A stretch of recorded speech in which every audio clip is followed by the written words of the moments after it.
Au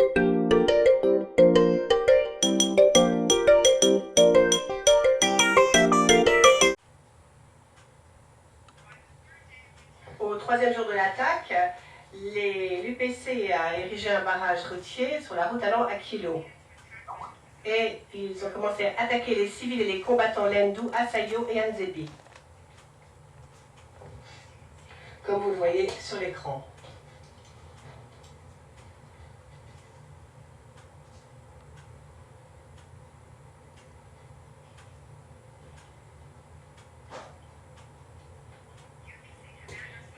Le commandant du PC, Salongo, dans un décret du PC officiel, a reconnu que la population de Mongwalu avait été déplacée de façon massive.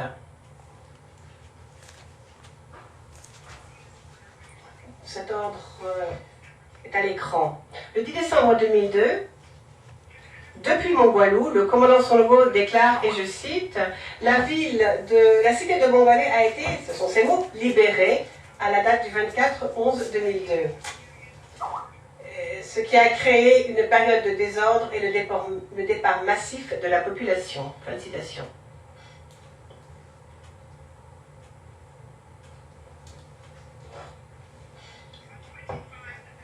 Le 25 novembre 2002, Boston Ntaganda a envoyé un message au commandant du secteur nord-est et à Floribert Kisambo, confirmant qu'il se trouvait bien sur le front à Mongwalu et donnant des instructions pour que l'ennemi Ndrele, une région en Mahagi, soit attaqué. Vous le voyez à l'écran et je vais le lire en français. Je voudrais que vous puissiez demander de l'aide pour combattre. En ce moment, je me trouve à Mongwalu, au front. Personnellement, j'aimerais qu'une partie de nos troupes basées à Mahagi puisse attaquer l'ennemi à Ndrele. À plus tard, j'attends la réponse. Signé, commandant Bosco Ntaganda.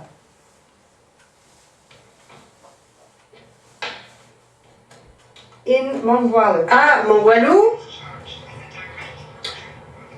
Bosco Ntaganda est accusé en tant qu'auteur direct de crimes de meurtre, pillage, attaque contre objets protégés, persécution. On lui reproche aussi des crimes commis par ses troupes, y compris les attaques contre les civils, le viol, le transfert forcé, le meurtre, le pillage, l'attaque contre des objets protégés, destruction de biens et persécution. Mais l'attaque, madame, messieurs les juges, ne s'est pas arrêtée là. Après avoir pris Mongwalu, l'UPC s'est avancé vers Sayo, un village où il y avait principalement des Lendu et où se trouvaient réfugiés la plupart des gens qui avaient fui Mongwalu. Bosco Ntaganda a dirigé les troupes sur le terrain et a filmé l'attaque. À l'aide de ses troupes, il a systématiquement pilonné le village. Il a ordonné aux servants des armes lourdes de tirer sur les civils en fuite. Ce pilonnage a détruit un grand nombre de bâtiments et de maisons et a tué de façon aveugle les gens qui s'enfuyaient. Ensuite, il y a eu un ratissage pour trouver les Lendu. Les Lendu ont été obligés de creuser des fosses pour les prisonniers Lendu exécutés. Ensuite, ils ont été exécutés et leurs corps ont été jetés dans les latrines. Les soldats de l'UPC ont attaqué le dispensaire de Sayo et ont tué ceux qui ne pouvaient pas s'enfuir.